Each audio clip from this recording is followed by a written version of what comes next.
네, 안녕하세요. 신박사 인사드리겠습니다. 2022년 3월 3일 신박사의 장 마감 복귀 방송 하도록 하겠습니다. 오늘 모처럼 시장 너무 좋았네요.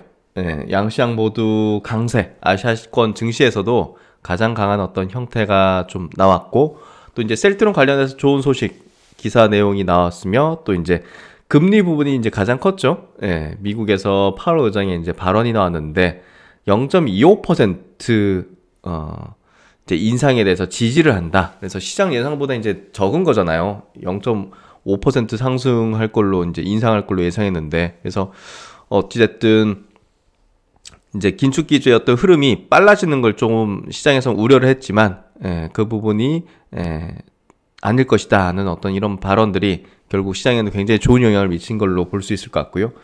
낙폭이 이제 과대했던 대표적인 이제 바이오 섹터가 확실한 바닥을 좀 찍은 모습으로 코스닥까지 완전히 추세를 돌려버리는 형태가 전개되는 모습이 좀 나오면서 사실상 투자 심리도 급격하게 돌아서는 모습이 좀 전개되고 있습니다.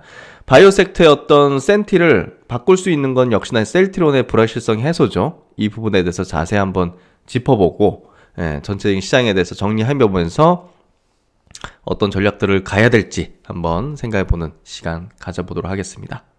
시장 마감부터 해보도록 하죠. 오늘 코스피 지수 1.6% 상승해서 2747포인트로 마감했습니다. 상승 종목 수가 거의 700종목, 거래대금은 이제 10조 정도로 이제 크진 않았지만 강한 어떤 센티가 장 내내 이어지는 형태가 전개되면서 투자 심리가 이제 조금 회복되고 있구나. 그리고 양시장 외국인 기관 모두 이제 쌍거리 순매수를 하면서 수급 구도도 오늘 좋았다. 코스닥 시장 1.8% 상승해서 900포인트를 이제 회복했습니다. 912포인트. 거래금도 평소보다 좀 늘었죠. 8.2조 원. 그리고 상승 종목 수 1000종목 이상 터지면서 오늘도 역시나 이제 강한 어떤 기조의 흐름을 보여줬습니다. 수급은 코스피 외국인이 1300억 순매수, 기관이 2500억 순매수, 코스닥에서는 외국인이 조금 팔았네요. 500억 정도, 기관은 127억 순매수했고요. 선물시장 큰 변동은 없었던 것 같습니다. 해외 시장을 보면 어제 미국 증시가 파월 의장의 발언에 힘입어서 나스닥 1.6%, 역시나 이제 나스닥도 이중 바닥을 치고 중장기 평선 여기서 요 날이 이제 핵심이었어요, 사실. 마이너스 3%에서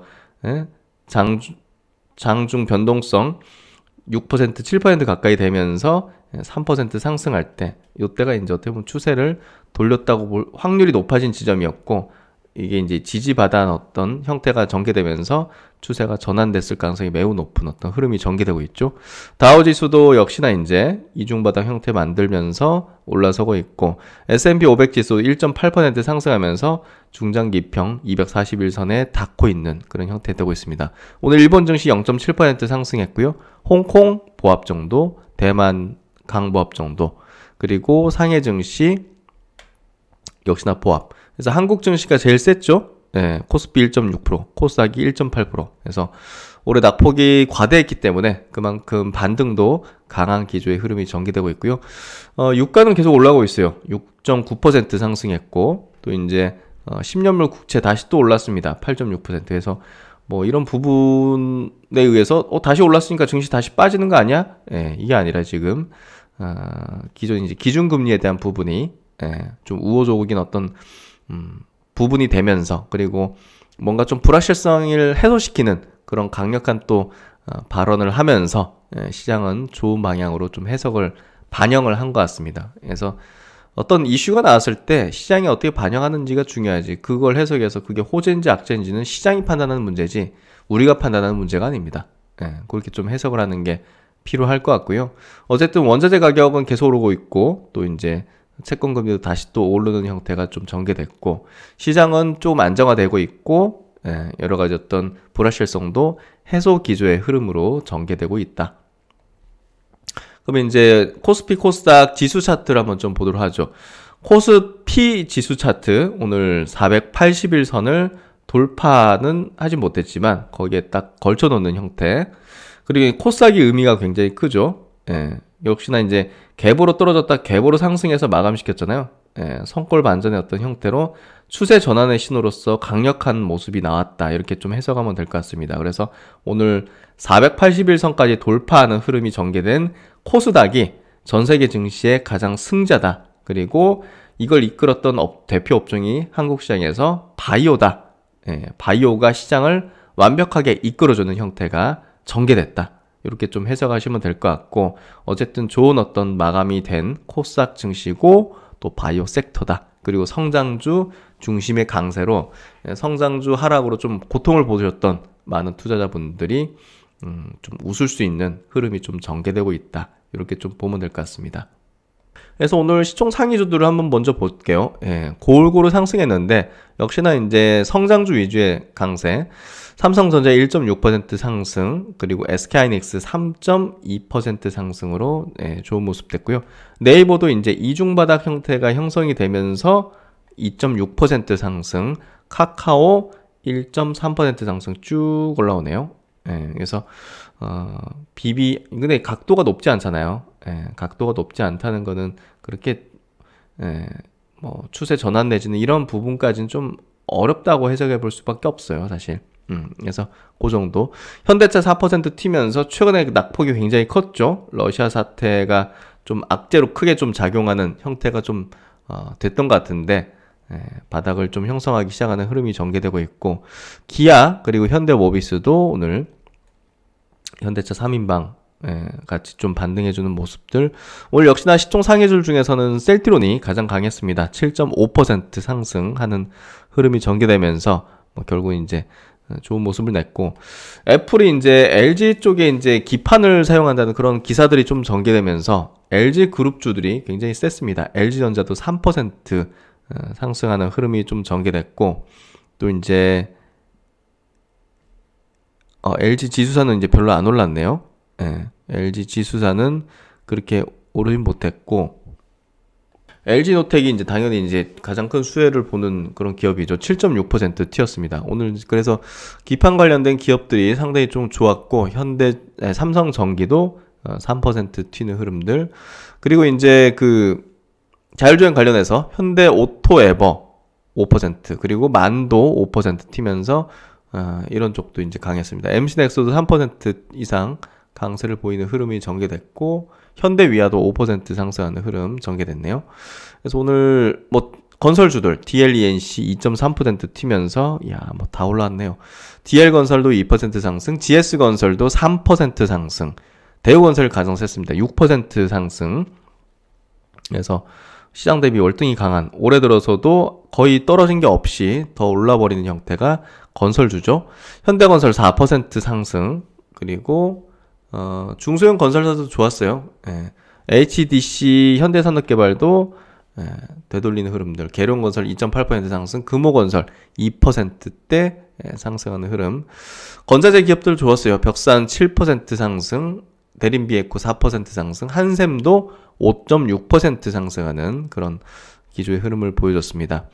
어쨌든 그 어플 중에서 오늘의 집이라는 어플 있잖아요. 그 버킷플레이스라는 어떤 기업인데, 비상장인데 지금 장외에서 이제 투자를 계속 받고 있는데 기업 가치가 2조 원에 달한다는 어떤 평가가 되고 있죠. 그래서 어쨌든 그게 상장을 이제 하게 되면 사실 건자재 관련 이제 리모델링, 인테리어 관련된 기업들의 레벨을 조금 좋게 만들 수 있는 그런 형태가 될 걸로 예상이 되고 있고요. 어쨌든 오늘 뭐 전체적인 어떤 업종 시장 다 좋았습니다. 코스닥으로 넘어가서 셀트론 헬스케어가 7% 상승하는 흐름, 셀트론 제약이 이제 8.6%나 상승하는 그런 흐름이 전개됐고, 셀트론 그룹주들이 이제 오늘 그런 호재 기사에 이제 힘입어서 강세를 띠니까, 바이오가 원래도 이제 오늘 강세 출발을 했지만 거기서 좀 이런 식이에요. 대부분 차트가 오늘 바이오 주식들이 장 초반부터 막 이렇게 올라가다가 조금 이렇게 매물 소화 조정 과정을 거치다가 셀트론 사태가 터지니까 다시 또 상승하는 기조. 어떤 기업들은 막 ABL 바이오나 뭐 툴진 이런 것들은 그냥 튀어버리죠. 그냥 솟구치고 호재 나오면서. 그래서 호재 이제 주가 상승으로 연결되는 흐름들이 이제 전개됐다. 시장이 빠지고 업종이 빠지고 할 때는, 센티가 안 좋을 때는 바이오 기업들 호재 나온다고 올라갑니까? 안 올라가죠. 잠깐 올라갔다가 다시 내일 꽂고 하잖아요. 근데 지금은 오늘 ABL 바이오가 대표적이죠. 18%나 상승했습니다. 예, 그러니까 결국 이제 호재의 주가 상승으로 연결되는 구조가 만들어진다. 이거는 풍향계가 바뀐 걸로 보시면 되죠. 제가 풍향계 일을 많이 하는데 풍향계가 뭐 이렇게 되고 있는 상황에서는 아무리 좋은 것들이 나와도 이게 막 이렇게 가긴 어렵다. 근데 이 풍향계가 되돌리진 상태가 되면 호재가 나오면 빵빵 터진다. 예, 뭐 이런 얘기를 드렸는데 어쨌든 그런 어떤 구도로 지금 가고 있다. 예, 알테오젠도 7% 상승하면서 이제 21선 돌파해서 완벽하게 이제 추세를 좀 돌리려는 흐름이 전개되고 있다. 반도체 쪽도 나쁘지 않습니다. LX 세미콘 5.8% 상승, 원익 IPS도 4.7% 상승해서 올해 이제 바이오하고 반도체에 대해서 굉장히 저는 우호적인 어떤 시각을 계속 말씀을 드리고 있고 ABL 바이오가 18% 상승인데 이따가 체크해 드리도록 하겠습니다. 오늘 성장주 위주의 강세니까요. 뭐 역시나 이제 반도체 바이오 또 이제 뭐 엔캠 같은 2차 전지 이런 쪽도 이제 수급 쪽으로 좋은 어떤 흐름들이 전개됐다. 그래서 오늘 전체적으로 레고캠 바이오도 4%대, GC셀도 4%대, 바이오 종목들은 한 4, 5%씩은 평균적으로 이제 상승을 해줬죠. 그래서 아주 좋은 어떤 흐름들을 전개시켜줬다 보시면 될 것 같고, 최근에 이제 뭐 재생에너지도 좋은 어떤 흐름이죠. 일진 하이솔루스 3% 상승, 효성 첨단 소재도 4.6% 상승, 그리고 반도체 쪽에 이제 유진테크도 3.8% 상승하는 어떤 흐름을 좀 보여줬습니다. 오늘 뭐 굉장히 이제 바이오 쪽도 그렇고, 뭐 종목 다 좋아가지고, 뭐 하여튼 뭐 오늘 좋은 어떤 기조의 흐름들을 전체적으로 좀 보여줬고, 시장은 이제 수급 쪽으로, 수급 구도 자체가, 웅크려 있던 수급 구도 자체가 지금 들어오기 시작하는 그런 흐름이 전개되고 있기 때문에, 조금, 현금을 갖고 있으신 분들은 적극적인 어떤 투자 자세를 해볼 만한 어떤 지점이 됐다. 이렇게 좀 해석하면 될 것 같습니다. 오늘 외국인과 기관의 동시 순매수 종목도 한번 보도록 하겠습니다. 삼성전자 하이닉스가 1, 2위네요. 그리고 한국전력, 전기 요금을 올려야 될까요? 뭐 그런 기대감이 좀 부는 게 아닌가 하는 생각이 드는 어떤 4%대 상승인데요. 셀트론도 오늘 수급 쪽으로 쌍거리 수급 330억 들어오면서 7% 강세를 보였고, 현대차, 이노텍, LG전자 오늘 호재 쪽에 있었던 그런 쪽들 수급과 함께 이제 강세, 그리고 덴티움이 20% 급등했습니다. 제가 장중에 덴티움까지는 체크를 하지 못했는데 깜짝 실적이군요. 중국과 러시아 중심으로 성장을 이어갈 것이다는. 근데 러시아가 이런데, 어쨌든 서프라이즈 실적을 내면서 오늘 강세를 좀 보인 것 같고, 그리고 코스닥으로 넘어가서 바이오 종목들이 많이 보이네. 확실히 현대바이오, ABL, 현대바이오는 투자 대상은 아닙니다. ABL 바이오 130억 들어와서 하루에 130억이면 굉장히 큰 거죠. 시총이 지금 뭐 1조 4천억 정도 되는 상황이니까. 어쨌든 시젠도 수급 들어와서 3.8%. 오늘 아프리카 TV가 굉장히 셌네요. 낙폭 과대한 어떤 흐름들이 반등을 세게 만든 것 같고, 알테오젠, 휴마시스 7%대, 레고캠바이오 4.9%대 상승해주는 모습. 그래서 전체적으로 이제 바이오 섹터가 오늘 좀 가장 시장 업종에선 좋았던 그런 구도, 그리고 건설 업종도 정책적인 어떤 기대감들 불면서 좋은 모습들이 전개된 것 같습니다. 네, 이슈 체크로 넘어가도록 하죠. 그러면 이제 오늘 첫 번째 이슈 짚어보도록 하죠. 파월 의장의 이제 청문회 연설 이제 발언 내용인데요. 이 부분이 이제 어제 미국 시장도 급등시켰고, 또 국내 시장에서 오늘 성장주 중심으로 굉장히 세게 상승시키는 어떤 역할을 좀 하게 됐습니다. 결국 이제 금리에 대한 얘기는 파월 의장이 얘기하는 게 가장 파워가 세고, 그리고 확실하죠. 뭐 다른 뭐 전문가들, 그루들, 그런 사람들이 이제 금리를 얼마 올릴 것이다 전망하고 이런 것들은 사실 그냥 의견일 뿐이고, 파월 의장이 이제 가장 핵심적인 어떤 이걸 결정할 수 있는 위치에 있는 사람이기 때문에, 금리 인상을 3월 달에 할지, 그리고 얼마나 할지, 이 부분에 대해서 좀 명확히 발언을 해준다는 거는 시장의 이제 불확실성을 가라앉히는 역할을 하는 거고요. 결국 이제 3월 달에 기준금리를 올릴 것이다 예, 그리고 시장에서 예상하던 이제 0.5%가 아닌 0.25%, 25bp를 상승 이제 인상하는 안에 대해서 지지를 한다는 얘기를 했습니다. 그래서 이제 금리 여하에 따라서 뭐 이제 바뀔 수도 있겠지만 어쨌든 딱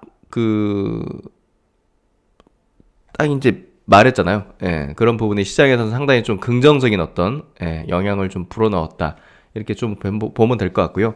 금리의 어떤 인상 부분이 좀 상당히 높게 나올 수 있다는 그런 전망들에 의해서 이제 성장주가 박살난 거잖아요.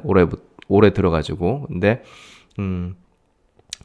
시장 예상보다 이제 상당히 낮은 어떤 수준 0.5bp부터 이제 25bp부터 이제 상승시키는 안에 대해서 발표하면서 결국 이제 금리의 피해를 상당히 볼 수 있는 대표적인 업종들이 강하게 튀는 어떤 흐름이 좀 전개된 것 같고요.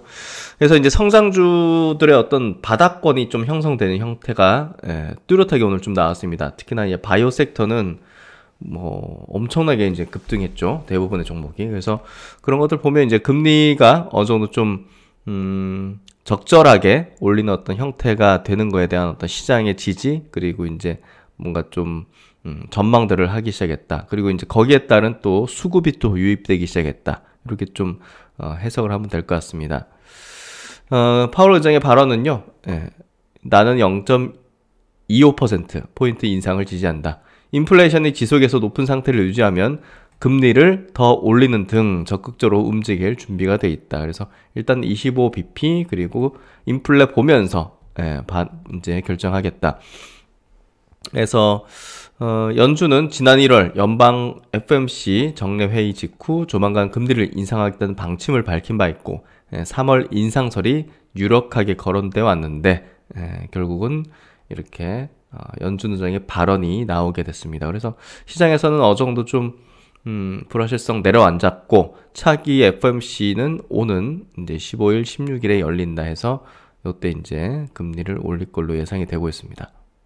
그리고 이제 종목 단으로 오늘 가장 큰 이슈는 셀트론 분식 혐의에 대해서 관련 기사가 이제 갑자기 나온 부분인데요. 내일신문이라는 이제 저도 이제 뭐 잘 들어보지 못한 어떤 언론사긴 한데 여기에서 이제 단독 보도가 나오면서 이게 너무 접속이 많아서 그런지 클릭이 많아서 그런지 갑자기 이제 기사가 안 보이더라고요. 그래서 어쨌든 내용이 셀트론의 분식 혐의가 증선위에서 11일에 결론이 날 걸로 유력하고 고의성을 인정하지 않을 전망이다는 내용이 나왔어요. 그래서 고의성을 인정하지 않는다는 부분이 되면 사실 이제 이 이슈는 사실 좀 끝나는 거죠. 그래서 그 재고 자산에 대해서 감익을 해야 되는 부분에 대해서 이걸 고의로 그렇게 한 게 아니냐, 이게 이제 가장 큰 핵심적인 쟁점이었는데 이 부분을 고의성 인정하지 않을 전망이라는 기사가 나오면서 뭐 갑자기 이제 셀트론 3사가 이제 급등하기 시작했죠. 그래서 기사 내용을 보면요, 3일 회계업계 등에 따르면 증선위는 11일 회의를 열고 셀트론 분식회계 혐의에 대해서 결론을 낼 예정이다. 증선위는 1월 감리위원회로부터 감리 결과를 정리한 최종 보고서를 전달받고 논의를 시작했다. 정례 회의가 아닌 별도의 임시회의를 4차례나 열었고 금융감독원과 셀트론은 분식회계 혐의를 놓고 공방을 벌였다. 그래서 이제 18년부터 지금 분식의 의혹을 조사하고 있었던 셀트론 이제 금감원이 셀트론 그룹이 재고자산 평가 손실을 제대로 회계에 반영하지 않아서 결과적으로 고의에 의한 자산 부풀리가 있었다고 판단을 했고, 하지만 증선위는 논의 과정에서 분식 회계의 고의를 입증할 만큼 명확한 증거가 부족하다는 위원들의 의견이 우세한 걸로 알려졌다.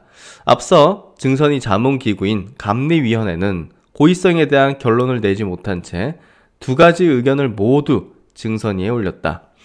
증선위가 분식회계의 고의성이 입증되지 않았다고 최종 판단할 경우 중과실 또는 과실 여부가 쟁점이 될 것으로 보인다. 고의에 의한 분식회계 혐의가 인정되지 않으면 사건이 검찰로 넘어가지 않고 사건은 금융당국의 제재로 종결이 되고, 중과실의 경우 이제 통상 고의성을 입증하면 입증이 부족한 경우 내려지게 된다 해서 이런 어떤 프로세스로 이제 되게 되고요. 어쨌든 핵심은 이제 고의입니다. 예, 고의성의 부분이 있을 경우 이제 검찰로 이제 넘어갈 수 있는 부분이기 때문에, 그렇게 되면 굉장히 복잡해지고, 일단 뭐 정지 먹고 뭐 이런 것들이 이제 연결되기 때문에 시장에서 상당히 좀 우려감을 갖고 있었는데, 이 기사가 맞는지 여부는 정확히 알 수 없는데, 그 후속적으로 이제 금융당국에서 셀트론 분식 회계 혐의 조치 여부 확정된 바 없다 해서 후속 보도가 나왔죠. 나왔는데, 이제 시간의 거래에서 그렇게 급락하진 않고 있는 걸 보면 완전히 뭐 그냥 없던 얘기는 아닐 가능성이 높을 것 같은데요.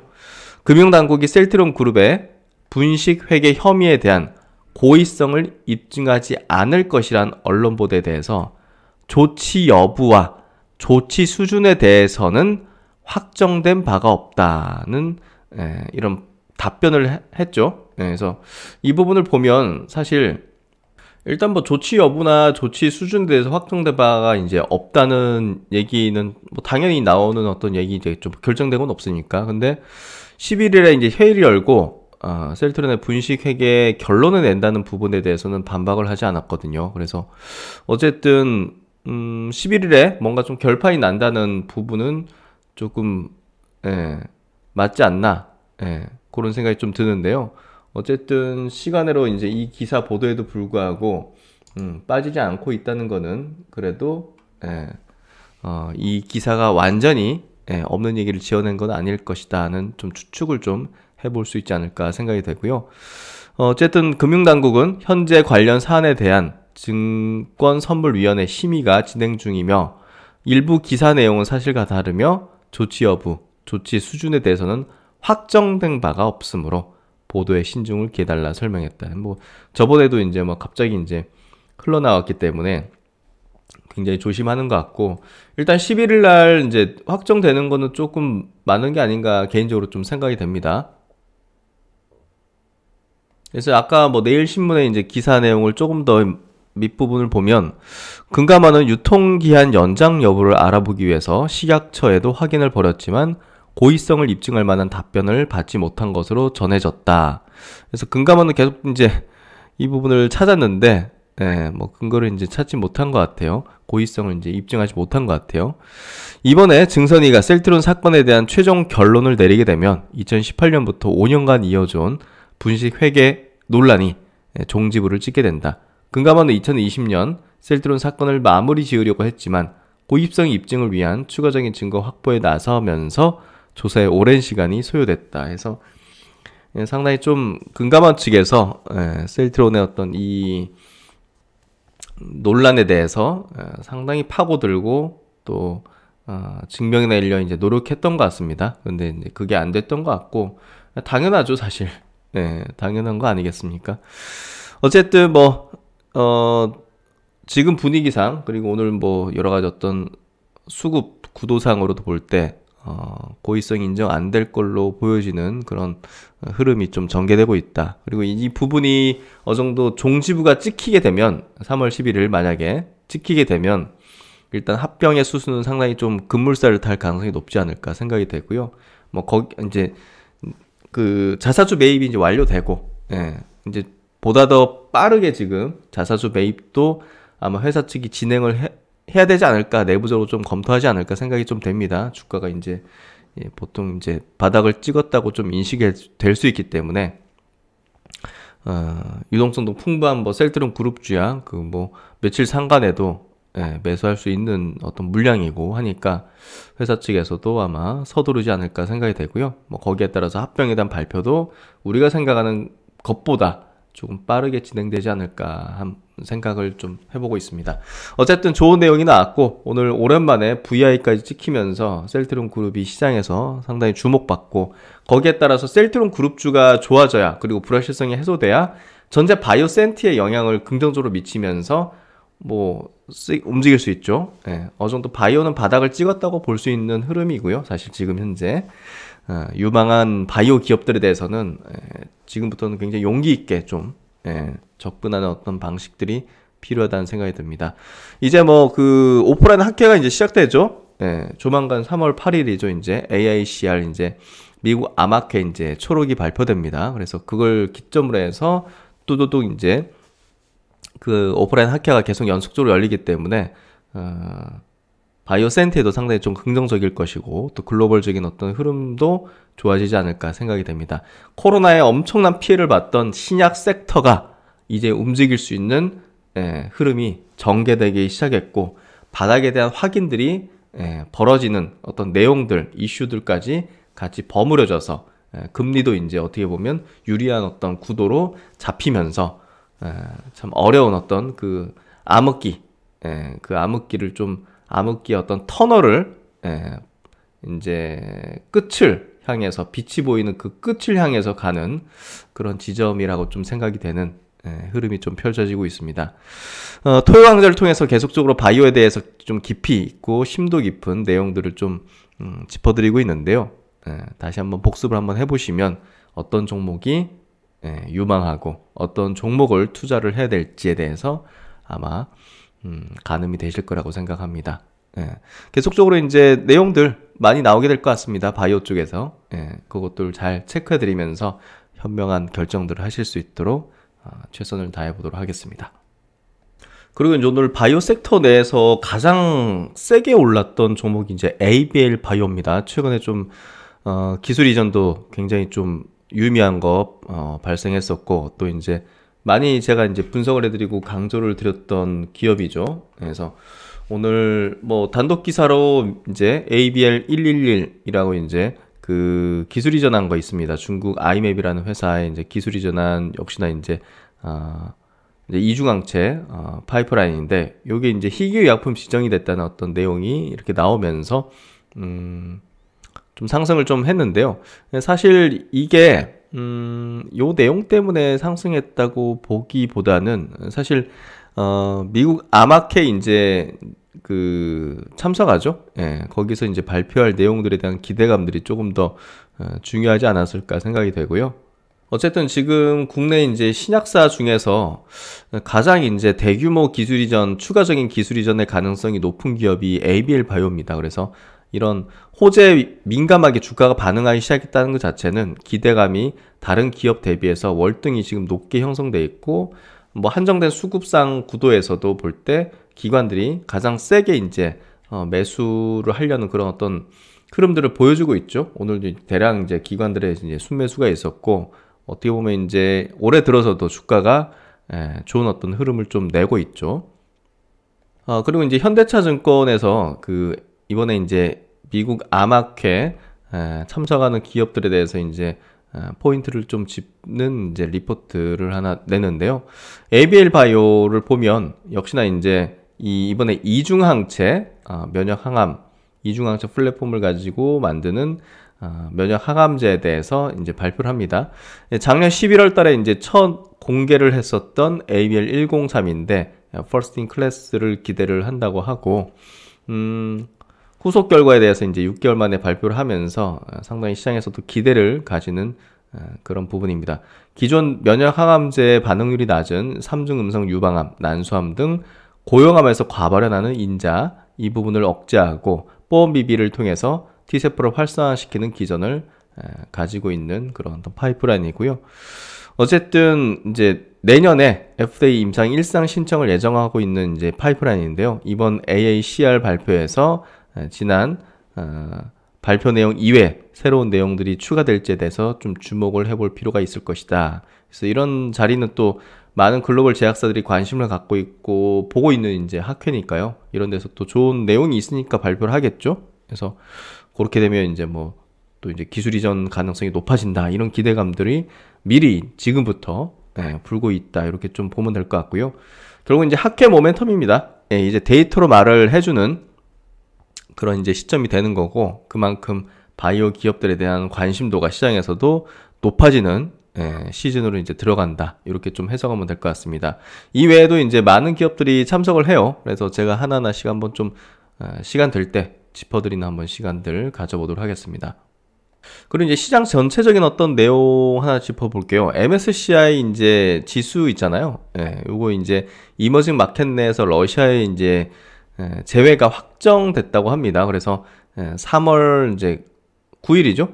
예, 그날이 이제 제외가 되고, 러시아가 이제 편출이 되고, 그 매도 자금이, 러시아 주식 매도 자금이 타 국가로 재투자되기까지는 상당한 시일이 걸릴 것으로 이제 예상을 하고 있네요. 삼성증권 리포트입니다. 그래서 비중이 이제 이머징 마켓 내에서 1.5%로 많이 줄어들어 있는 상태라서, 사실 뭐 엄청, 반사 수혜를 보는 거는 좀 제한적일 거라고 이렇게 예상을 하고 있어요. 한국의 이머징 마켓 내 비중은 현재 12.2%인데, 변경 후에는 12.4%로 소폭 상승하게 되고, 러시아가 이제 빠져나가는 것만큼 수급적인 수혜를 보는 한국의 이제 플러스 수급은 8,500억 정도를 예상을 하고 있습니다. 그래서 요 정도가 예측이 되면 뭐 영향도는 좀 제한적이다. 이렇게 좀 얘기를 하고 있고. 근데 이제 의견들이 좀 달라요. 증권사마다. 삼성증권은 이렇게 8,500억 들어올 것이다 예상하고 있고, 메리츠 증권에서는요,